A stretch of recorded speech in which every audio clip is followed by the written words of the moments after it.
നമസ്കാരം, എല്ലാവർക്കും നെടുമ്പുള്ളി മീഡിയയിലേക്ക് സ്വാഗതം. നമ്മളിന്ന് ഡിസ്കസ് ചെയ്യാൻ പോകുന്നത് BLDC സീലിംഗ് ഫാനെ കുറിച്ചാണ്. BLDC സീലിംഗ് ഫാൻ നമ്മൾ ഉപയോഗിച്ചു കഴിഞ്ഞാൽ നമ്മുടെ കറണ്ട് ചാർജിൽ കുറവുണ്ടാകുമോ, അതിൻ്റെ ഗുണങ്ങളും ദോഷങ്ങളും എന്തൊക്കെയാണ് തുടങ്ങിയ കാര്യങ്ങളാണ് നമ്മൾ ഡിസ്കസ് ചെയ്യാൻ പോകുന്നത്. അപ്പോൾ എല്ലാവർക്കും ഒരിക്കൽ കൂടി സ്വാഗതം. BLDC മോട്ടോർ അഥവാ ബ്രഷ്ലെസ് DC മോട്ടോർ. BLDC മോട്ടോറിൻ്റെ പ്രത്യേകത എന്ന് പറഞ്ഞാൽ ആ പേര് തന്നെയുണ്ട്, ബ്രഷ്ലെസ് DC മോട്ടോർ അല്ലേ. അപ്പോൾ സാധാരണ DC മോട്ടോറിൽ ബ്രഷ് യൂസ് ചെയ്യുന്നുണ്ട്. അപ്പോൾ ഇവിടെ ആ ബ്രഷ് യൂസ് ചെയ്യാത്തത് കൊണ്ട് തന്നെ നമുക്ക് കുറേ ഗുണങ്ങളുണ്ട്. അതായത് ഫ്രിക്ഷൻ മൂലമുള്ള ഹീറ്റ് ലോസ് കുറയ്ക്കാം. അങ്ങനെ ഈ ലോസ് കുറയുമ്പോൾ നമുക്ക് എഫിഷ്യൻസി കൂട്ടാൻ പറ്റുന്നതാണ്. മനസ്സിലായോ? ഇത്തരം BLDC മോട്ടോർ ഉപയോഗിച്ചിട്ടുള്ള സീലിംഗ് ഫാനുകൾ ഇപ്പം നമുക്ക് മാർക്കറ്റിൽ അവൈലബിൾ ആയിട്ടുണ്ട്. ഈ BLDC സീലിംഗ് ഫാൻ നമ്മൾ ഉപയോഗിക്കുമ്പോൾ നമ്മൾ കറണ്ട് ചാർജിൽ എത്രത്തോളം കുറവ് വരുന്നുണ്ടെന്നാണ് നമ്മൾ ആദ്യം നോക്കാൻ പോകുന്നത്. ഇപ്പം നമ്മൾ വീട്ടിലൊക്കെ ഉപയോഗിക്കുന്ന സീലിംഗ് ഫാനിൽ ഇൻഡക്ഷൻ മോട്ടോറാണ് ഉപയോഗിച്ച് വരുന്നത്. ഇവിടെ സാധാരണ സീലിംഗ് ഫാനുകൾ ഏകദേശം 75 വാട്ട് മുതൽ അങ്ങോട്ട് മുകളിലേക്കാണ് അതിൻ്റെ പവർ റേറ്റിംഗ് വരുന്നത്. ഇപ്പോൾ ഒരു സാധാരണ സീലിംഗ് ഫാൻ നമ്മുടെ വീട്ടിൽ 12 മണിക്കൂർ നമ്മൾ ഉപയോഗിക്കുകയാണെങ്കിൽ, ഇപ്പോൾ ഒരു 80 വാട്ടിൻ്റെ ഒരു സീലിംഗ് ഫാന് നമ്മൾ ഒരു ദിവസം 12 മണിക്കൂർ പ്രവർത്തിപ്പിക്കുകയാണെങ്കിൽ നമുക്ക് ഏകദേശം 1 യൂണിറ്റ് കറണ്ട് ആവശ്യമായിട്ട് വരും. അപ്പോൾ അങ്ങനെ നോക്കുമ്പോൾ നമുക്ക് ഒരു മാസത്തേക്ക് ഏകദേശം 30 യൂണിറ്റ് കറണ്ടും 2 മാസത്തേക്ക് 60 യൂണിറ്റ് കറണ്ടും ആവും അല്ലേ. നമുക്കറിയാം KSEB 2 മാസം കൂടുമ്പോഴാണ് നമ്മുടെ വീട്ടിൽ എന്ത് ചെയ്യുക, കറണ്ട് നോക്കുക അല്ലേ. അപ്പോൾ 2 മാസത്തേക്ക് ഒരു സീലിംഗ് ഫാനിൻ്റെ ഉപയോഗം കൊണ്ട് മാത്രം നമുക്ക് 60 യൂണിറ്റ് കറണ്ട് വരുന്നുണ്ട് അല്ലേ. അപ്പോൾ നമ്മുടെ വീട്ടിലൊരു 3 സീലിംഗ് ഫാൻ നമ്മൾ ഏകദേശം ഒരു 12 മണിക്കൂർ ദിവസേന ഉപയോഗിക്കുന്നുണ്ട് വിചാരിക്കുക. അപ്പോൾ 180 യൂണിറ്റ് 2 മാസത്തേക്ക് ഈ 3 സീലിംഗ് ഫാൻ കൊണ്ട് മാത്രം വരുന്നുണ്ട് അല്ലേ. ഇനി നോക്കൂ, നമ്മൾ BLDC ഫാനാണ് ഉപയോഗിക്കുന്നതെങ്കിൽ ഏകദേശം 25 മുതൽ 35 വാട്ട് വരെയൊക്കെയാണ് BLDC ഫാനിൻ്റെ പവർ റേറ്റിംഗ് എന്ന് പറയുന്നത്. ഒരു BLDC ഫാന് 36 മണിക്കൂർ, ഏകദേശം 36 മണിക്കൂറൊക്കെ പ്രവർത്തിക്കുമ്പോൾ മാത്രമേ എന്ത് ചെയ്യുള്ളൂ, 1 യൂണിറ്റ് കറണ്ട് ആവുന്നുള്ളൂ. അങ്ങനെ നോക്കുകയാണെങ്കിൽ നമുക്ക് ഒരു മാസത്തേക്ക് ആകെ 10 യൂണിറ്റ് കറണ്ടാണ് ആവശ്യം വരുള്ളൂ. അപ്പോൾ 2 മാസത്തേക്ക് നോക്കുമ്പോൾ 20 യൂണിറ്റ് കറണ്ട് അല്ലേ. ഇനി നമ്മൾ 3 BLDC ഫാന് ഒരു ദിവസം ശരാശരി 12 മണിക്കൂർ വീതം പ്രവർത്തിപ്പിക്കുകയാണെങ്കിൽ നമുക്ക് ആകെ 60 യൂണിറ്റ് കറണ്ട് ആവുന്നുള്ളൂ. അതായത് സാധാരണ ഫാനിൻ്റെ 1/3 കറണ്ട് മാത്രമേ ഈ BLDC ഉപയോഗിക്കുന്നുള്ളൂ. അത് നമ്മുടെ കറണ്ട് ബില്ലിൽ വലിയ ഒരു മാറ്റം തന്നെ ഉണ്ടാക്കും. കാരണം നമുക്കറിയാം 240 യൂണിറ്റ് വരെയാണ് നമുക്ക് 2 മാസത്തെ കറണ്ട് ബില്ല് സബ്സിഡി വരുന്നുള്ളൂ. 240 യൂണിറ്റിനേക്കാളും കൂടിക്കഴിഞ്ഞാൽ നമ്മുടെ കറണ്ട് ബില്ല് വൻ മാറ്റം ഉണ്ടാവും അല്ലേ.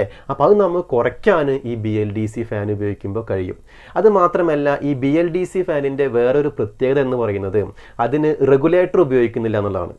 റെഗുലേറ്റർ ഉപയോഗിക്കാതെ നമ്മൾ റിമോട്ടിലാണ് എല്ലാവിധ കൺട്രോളുള്ളത്.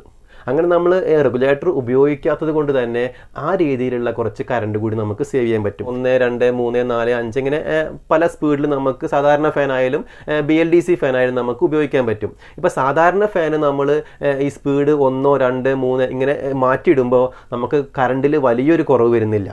അത് മുന്നത്തെ പണ്ടുണ്ടായിരുന്ന വലിയ റെഗുലേറ്റർ ആണെങ്കിൽ കറണ്ടിൽ ഒരു കുറവും വരുന്നില്ല. പിന്നെ നമ്മളിപ്പോൾ ഇലക്ട്രോണിക് റെഗുലേറ്റർ ഉപയോഗിക്കുന്നത് കൊണ്ട് ചെറിയൊരു മാറ്റം ഉണ്ടെന്ന് മാത്രമേ ഉള്ളൂ.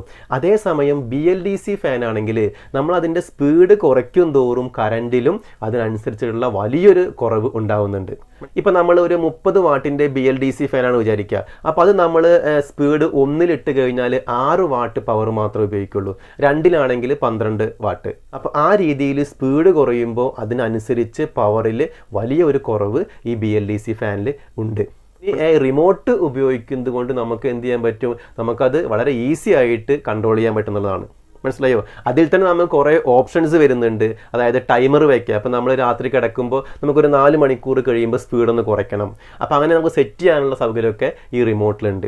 അത് മാത്രമല്ല, നമുക്ക് ആപ്പ് ഉപയോഗിച്ചിട്ടൊക്കെ നമുക്ക് കൺട്രോൾ ചെയ്യാം. അലക്സ ഉപയോഗിച്ച് നമുക്ക് കൺട്രോൾ ചെയ്യാൻ പറ്റും. ഇങ്ങനെ അഡ്വാൻസ്ഡ് ആയിട്ടുള്ള കുറേ കാര്യങ്ങൾ ഉൾക്കൊള്ളിച്ചുകൊണ്ടുള്ള ഒരു ഫാനാണ് BLDC ഫാൻ എന്ന് പറഞ്ഞാലും. ഇനി ഈ BLDC ഫാനിൻ്റെ ഒരു പ്രത്യേകത എന്ന് പറയുന്നത് അതിൽ പെർമനൻറ്റ് മാഗ്നറ്റ് യൂസ് ചെയ്യുന്നുണ്ട്. അതുപോലെ തന്നെ ഒരു ഇലക്ട്രോണിക് സർക്യൂട്ട് ബോർഡും യൂസ് ചെയ്യുന്നുണ്ട്. അപ്പോൾ അവിടെ നമ്മൾ ചെയ്യുന്നത് നമ്മൾ കൊടുക്കുന്ന AC വോൾട്ടിനെ DC ആക്കി മാറ്റിയാണ്. അപ്പോൾ അതിനുവേണ്ടി നമ്മൾ ഇലക്ട്രോണിക് സർക്യൂട്ട് ബോർഡ് അവിടെ യൂസ് ചെയ്യുന്നുണ്ട്. മനസ്സിലായോ? അതുകൊണ്ട് തന്നെ വളരെ കുറഞ്ഞ വോൾട്ടിൽ, ഇപ്പോൾ നമുക്കറിയാം ലൈൻ വോൾട്ട് കുറയുമ്പോൾ സാധാരണ ഫാനാണെന്ന് സ്പീഡ് കുറയും അല്ലേ? പക്ഷേ ഇവിടെ ഏകദേശം ഒരു 100-110 വോൾട്ട് മുതൽ ഉള്ള വോൾട്ടിൽ വളരെ കാര്യക്ഷമമായിട്ട് സ്പീഡിൽ ഒരു വേരിയേഷനും ഇല്ലാതെ തന്നെ നമുക്ക് BLDC ഫാനുകളെ പ്രവർത്തിപ്പിക്കാൻ പറ്റുന്നതാണ്. ഇപ്പോൾ നമ്മുടെ അടുത്തുള്ള ഷോപ്പുകളിലും അതേപോലെ തന്നെ ഫ്ലിപ്കാർട്ട്, ആമസോൺ തുടങ്ങിയിട്ടുള്ള ഓൺലൈൻ ഷോപ്പുകളിലൊക്കെ ഈ BLDC ഫാനുകൾ അവൈലബിൾ ആണ്. അതിൽ തന്നെ ഏറ്റവും കൂടുതലായിട്ട് കാണുന്ന ഫാനുകൾ എന്ന് പറയുന്നത് ചില ബ്രാൻഡുകളുടെ പേര് ഞാൻ പറയാം. ആറ്റംബർഗ്, സൂപ്പർ ഫാന്, അതേപോലെ തന്നെ കേരള സർക്കാരിൻ്റെ കീഴിലുള്ള ഖാദി ബോർഡ് ഉണ്ടാക്കുന്ന ഹൈഫൈ എന്ന് പറയുന്ന ഒരു ഫാനുണ്ട്. അപ്പോൾ ഇങ്ങനെ കുറേ കമ്പനികളുണ്ട്, ഓറിയൻറ്റ്, അതേമാതിരി ക്രോംപ്റ്റൺ ഗ്രീവ്സ്. ഈ കമ്പനികളുടെയൊക്കെ BLDC ഫാനുകൾ നമുക്കിപ്പോൾ അവൈലബിൾ ആണ്. BLDC ഫാനുകൾ വാങ്ങുമ്പോൾ അതിൻ്റെ വാറൻറ്റി പീരീഡ് കൂടി നോക്കി വാങ്ങുന്നത് നന്നായിരിക്കും. അതായത് 5 വർഷ വാറൻറ്റി, 3 വർഷ വാറൻറ്റി, 2 വർഷ വാറൻറ്റി, ഇങ്ങനെ പല വാറൻറ്റി പീരീഡുള്ള സീലിംഗ് ഫാനുകൾ നമുക്ക് മാർക്കറ്റിൽ അവൈലബിൾ ആണ്. അതിൽ തന്നെ സൂപ്പർ ഫാന്, ക്രോംപ്റ്റൺ ഗ്രീവ്സ്, ഈ 2 ബ്രാൻഡുകളും 5 വർഷ വാറൻറ്റിയാണ് നൽകുന്നത്. അതേസമയം ആറ്റംബർഗ് 3 വർഷ വാറൻറ്റി നൽകുന്നുണ്ട്. പിന്നെ കുറേ കമ്പനികൾ 2 വർഷ വാറൻറ്റി ഉള്ളുണ്ട്. വാറൻറ്റി പീരീഡ് കൂടുതലുള്ള നോക്കുമ്പോൾ തന്നെ വില കൂടി നമ്മൾ പരിഗണിക്കേണ്ടതുണ്ട്.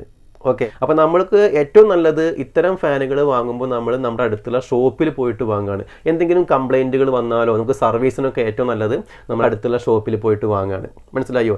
ഇനി ഈ BLDC ഫാനിന് വരാവുന്ന ഏറ്റവും വലിയൊരു തകരാറെന്ന് പറയുന്നത് ഇടിമിന്നലൊക്കെ വരുന്ന സമയത്ത് അതിലെ ഇലക്ട്രോണിക് സർക്യൂട്ട് ബോർഡ് കംപ്ലൈൻ്റ് ആവുന്നു എന്ന് കേൾക്കുന്നുണ്ട്. അതും റെയർ കേസാണ്. അപ്പോൾ അങ്ങനെ ഈ ഇലക്ട്രോണിക് സർക്യൂട്ട് ബോർഡ് കംപ്ലൈൻറ്റ് വന്നാൽ ആ ബോർഡ് റീപ്ലേസ് ചെയ്യാണ് സാധാരണ ചെയ്യുക. അപ്പോൾ ചില കമ്പനികളുടെ ഈ ഇലക്ട്രോണിക് ബോർഡിന് വലിയൊരു കോസ്റ്റ് വരുന്നുണ്ട്. അപ്പോൾ ചില കമ്പനികളുടെ വളരെ ചെറിയ തുക മാത്രമേ ഉള്ളൂ. അപ്പോൾ നമ്മൾ ഷോപ്പിൽ പോയിട്ട് BLDC ഫാനൊക്കെ വാങ്ങുന്ന സമയത്ത് അതിലുള്ള ഇലക്ട്രോണിക് സർക്യൂട്ട് ബോർഡിൻ്റെ റേറ്റ് കൂടി നമ്മളൊന്ന് അന്വേഷിച്ച് വെക്കുന്നത് നന്നായിരിക്കും. ഇപ്പോൾ ആറ്റംബർഗ് പോലെയുള്ള കമ്പനിയൊക്കെ ആണെങ്കിൽ അതിൻ്റെയൊക്കെ ഇലക്ട്രോണിക് സർക്യൂട്ട് ബോർഡിന് ശരാശരി ഒരു 500 രൂപയുടെയൊക്കെ വില വരുന്നുള്ളൂ. പക്ഷേ ചില കമ്പനികളുടെ 1500 രൂപയൊക്കെ വില വരുന്നുണ്ടെന്നാണ് അറിയാൻ കഴിഞ്ഞത്. അപ്പോൾ നമ്മൾ അതുകൂടി ഒന്ന് ഈ BLDC ഫാൻ വാങ്ങുമ്പോൾ ശ്രദ്ധിക്കണം. അപ്പോൾ നമ്മൾ കുറേ ഗുണങ്ങൾ BLDC ഫാനിനെ കുറിച്ച് പറഞ്ഞു അല്ലേ? അത് എവിടെയാണ് ലഭിക്കുക എന്നുള്ളതും പറഞ്ഞു. ഇനി ഈ BLDC ഫാനിൻ്റെ ഇപ്പോൾ പോരായ്മകൾ ഒന്ന് ഞാൻ പറഞ്ഞു, അതിലെ ഇലക്ട്രോണിക് സർക്യൂട്ട് ബോർഡിന് കംപ്ലൈൻറ്റ് വരാനുള്ള സാധ്യത ഉണ്ടെന്നുള്ളതാണ്. രണ്ടാമത്തെ ഒരു കാര്യം എന്ന് പറയുന്നത് ഇതിൻ്റെ വിലയാണ്. ഇതിൻ്റെ കോസ്റ്റ് എന്ന് പറയുന്നത് സാധാരണ ഫാനിൻ്റെ ഇരട്ടി വിലയാണ്. ശരാശരി ഒരു 3000 രൂപ അല്ലെങ്കിൽ അതിൻ്റെ മുകളിലേക്കാണ് ഈ BLDC ഫാനുകൾ വരുന്നത്. സാധാരണ ഫാൻ നമുക്കറിയാം ഒരു 1000 അല്ലെങ്കിൽ 2000 രൂപ കൊടുത്താൽ ഏറ്റവും നല്ല ബ്രാൻഡുകളുടെ സാധാരണ സീലിംഗ് ഫാൻ നമുക്ക് കിട്ടും. BLDC ഫാൻ ആകുമ്പോൾ റേറ്റ് കുറച്ച് കൂടും. പക്ഷേ ആ റേറ്റ് കുറച്ച് കൂടിയാലും നമുക്ക് ഒരു വർഷം കൊണ്ട് തന്നെ നമ്മുടെ കറണ്ട് ബില്ലിൽ ഏകദേശം ഒരു 1500 രൂപയോടൊക്കെ നമുക്ക് ലാഭം ഉണ്ടാക്കാൻ കഴിയും എന്നുള്ളതാണ് ഇതിൻ്റെ ഏറ്റവും വലിയ പ്രത്യേകത. നമുക്കറിയാം നമ്മൾ വീട്ടിലൊക്കെ ആദ്യകാലങ്ങളിൽ നമ്മൾ ഗ്ലാസ് ബൾബാണ് ഉപയോഗിച്ചിരുന്നത് അല്ലേ? അപ്പോൾ അത് കൂടുതൽ കറണ്ട് ഉപയോഗിക്കുന്നു എന്ന് കണ്ടതുകൊണ്ട് നമ്മൾ പിന്നെ CFL ലാമ്പിലേക്ക് മാറ്റി. ഇപ്പോൾ നമുക്കറിയാം നമ്മൾ LED ലാമ്പിലേക്ക് മാറി. അതേപോലെ തന്നെയാണ് ഇനി വരാൻ പോകുന്ന ഈ BLDC ഫാനുകളും.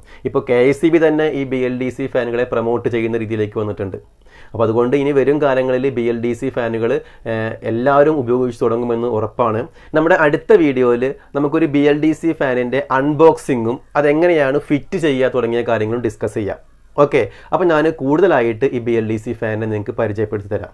അപ്പോൾ ഇന്നത്തെ വീഡിയോ ഞാൻ അവസാനിപ്പിക്കുകയാണ്. ഈ വീഡിയോ നിങ്ങൾക്ക് ഇഷ്ടപ്പെട്ടുവെങ്കിൽ നിങ്ങളൊന്ന് ലൈക്ക് ചെയ്യുക, സബ്സ്ക്രൈബ് ചെയ്യുക നമ്മുടെ ചാനൽ, അതുപോലെ തന്നെ മാക്സിമം ഷെയർ ചെയ്യുക. ഓക്കെ, നമുക്ക് അടുത്ത വീഡിയോയിൽ വീണ്ടും കാണാം. അതുവരെ ബൈ.